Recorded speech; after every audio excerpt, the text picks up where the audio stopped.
নমস্কার বন্ধুরা, আবারও একটা ব্লগ নিয়ে চলে এসেছি। কাল ছিল উল্টো রথ।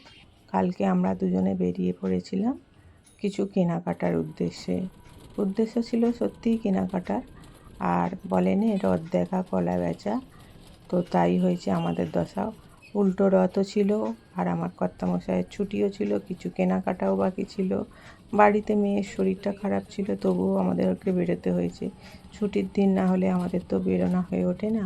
আর রাস্তায় যখন টোটো করে যাচ্ছি, দুপাশে শুধু ছোট ছোট বাচ্চারা রথ নিয়ে বেরিয়ে পড়েছে। দেখুন কি সুন্দর লাগছে। একটু একটু রথ হলে কি হবে, বেশ সুন্দর করে সাজিয়ে নিয়ে সব যাচ্ছি। পুরো রাস্তা জুড়ে কিন্তু কালকে রথের ছড়া দিয়েছে, আর দাঁড়ায় দাঁড়ায় বসেছে ফুচকা, মোমো স্টল।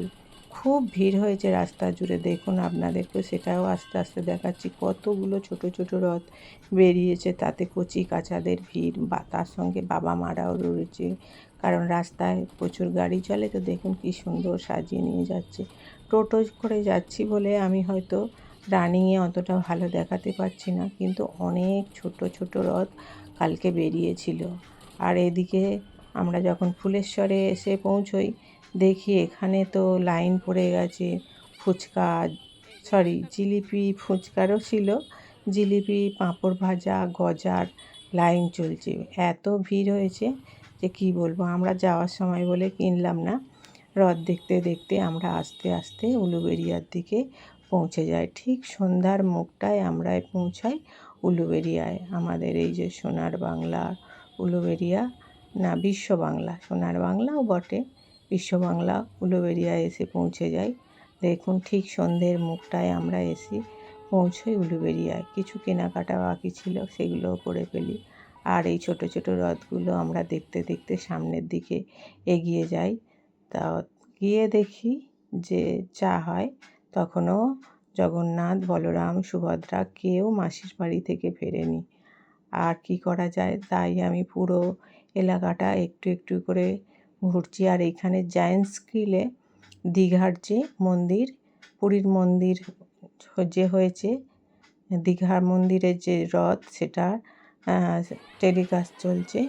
আমরা সেইখানে একটু কিছুক্ষণ দাঁড়িয়ে দেখলাম। আর প্রচণ্ড গরম পড়েছে, চারিদিকে পুরো ভিড়ে ঠাসা। সন্ধ্যের মুখ, বলছে এই আসবে এই আসবে জগন্নাথ, বলরাম, সুভদ্রা ঘরে ফিরবে। কিন্তু কী আর করা যায়, তাই ভাবলাম একটু ঘুগনি খাবো। তারপরে খেলাম না, দেখি একটা বাচ্চাদের রথ, এই রথটাকেই আমরা একটু টেনে নিলাম। বলে বৎসরে একবারে রথের দড়িতে হাত দিতে হয়, তো এই ছোট্ট রথটাই আমরা একটুখানি টেনে নিলাম। কি সুন্দর করে লাইটিং করে সাজিয়েছে। আর এই যে মাটিটা দেখছেন, এবার মা দুর্গার মাটি এখানে পড়ে গেল। মায়ের মূর্তিতে মাটি দেয়া হবে, তাই এই মাটি জমানো রয়েছে।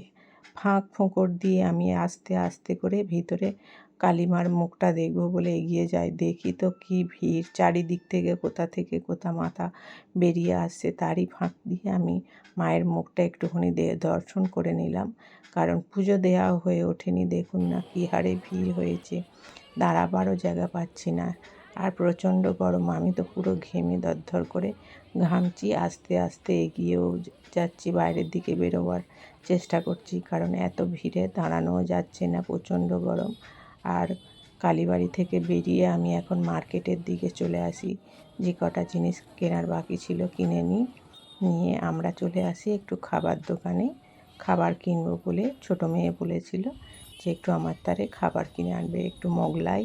আর আমি খাবো বলে একটা রোল কিনেছিলাম।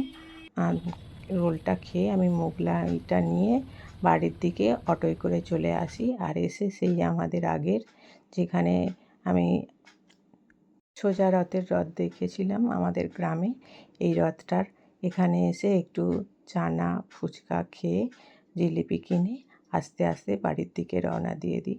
বন্ধুরা, আমার ব্লগগুলি যদি ভালো লেগে থাকে, প্লিজ একটু লাইক, কমেন্ট, সাবস্ক্রাইব, ফলো করে নেবেন। ভালো লাগলে একটা লাইক দিয়ে আমার পাশে থাকবেন। আর আমরা জিলিপি কিনে আস্তে আস্তে বাড়ির দিকে রওনা হয়ে দিই।